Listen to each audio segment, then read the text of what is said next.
සුබ දවසක් කියලා ප්‍රාර්ථනා කරනවා ඔයාලා හැම කෙනෙක්ටම.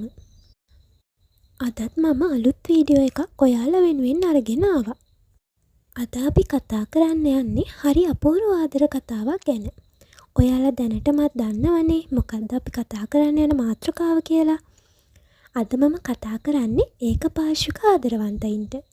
අපි ඕනම කෙනෙක් හරිම අසරණ වෙන තැනක් තමයි මේ. මම හිතන විදියට නම් ඒකපාර්ශ්වික ආදර කතා නිසා වැඩිපුරම දුකට පත් වෙන්නේ අපේ කාන්තා පාර්ශවය. මේ මට හිතන විදිය ඔයාලගේ වෙනත් අදහස් තියෙනවා නම් ඒවත් කමෙන්ට් එකක් දාලා මාත් එක්ක ෂෙයා කරගන්න අමතක කරන්න එපා. තමන් ආදරය කරන කෙනා තුළ තමන් ගැන තියෙන හැඟීම මොකක්ද කියලාවත් දන්නේ නැතුව, අතින්වත් අල්ලන්නේ නැතුව, දුරින් ඉඳන් මූණ දිහා බලාගෙන හරි ලස්සනට ආදරය කරන ගොඩක් පෙම්වතුන් පෙම්වතියන් අනිවාර්යයෙන්ම මේ වීඩියෝ එක බලනවා ඇති. අපි ගොඩක් දෙනෙක් ජීවිතේ කවදම හරි දවසක ඒකපාර්ශ්වික ආදරවන්තයෙක් වෙලා ඉන්නත් ඇති. එහෙම නේද? මම දකින විදියට ඒකපාර්ශ්වික ආදරයක් හිමි ඔයා හරිම ශක්තිවන්ත හිතක් තියෙන කෙනෙක්. එක එක හේතුන් හින්දා ඔයාලට ඒකපාර්ශ්විකව ආදරය කරන්න සිද්ධ වෙලා ඇති. හැබැයි හරිම කලාතුරකින් මේ ආදර කතාව විවාහයක් විදියට අවසන් වෙන්නේ. ගොඩක් ඒකපාර්ශ්වික ආදරවන්තයන්ට වෙන්නේ තමන් ඒ විදියට හිතින් ආදරය කරපු ආදරවන්තයා හෝ ආදරවන්තිය වෙන කෙනෙක්ගේ වෙනම දුරින් ඉඳන් බලන් ඉන්න විතරයි. අන්තිමට ලැබෙන්නේ අහිමිවීම කියන අසීමිත දුක විතරමයි. හැබැයි මම කලින්ම කිව්වනේ ඒකපාර්ශ්වික ආදරවන්තයින් හරිම ශක්තිවන්තයි කියලා. ඉතින් ඒ නිසාම ඔයාලා හැමෝම දුක වේදනාව කිසිම කෙනෙක්ට කියන්නේ නැතුව තනිවම දරාගෙන ඉන්නවා ඇති.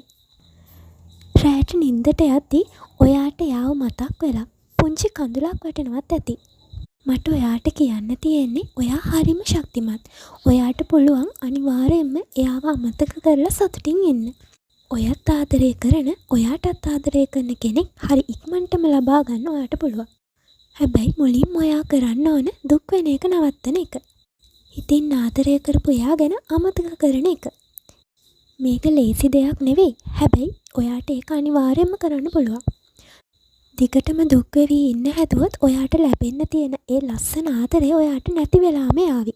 ඒ නිසා අද ඉඳන් මේ විදියට හිතන්න. ඔයා බලාපොරොත්තු වෙන විදියම රූපයක් තියෙන, ඔයාට ඕන ගතිගුණ හැම දෙයක්ම තියෙන ලස්සන ආදරවන්තයෙක් ඔයාට ඉන්නවා කියලා මනසින් දකින්න. ඒක ඔයාගේ හිතට විශ්වාස කරන්න ඉඩ දෙන්න.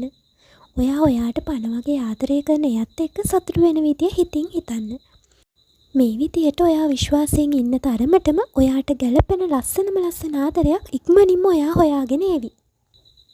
ඔයා මුලින්ම කරන්න ඕන දේ තමයි ඔයාට ආදරය කරන්න කවුරුත් නැහැ කියන නෙගටිව් අදහස හිතින් අයින් කරගන්න එක.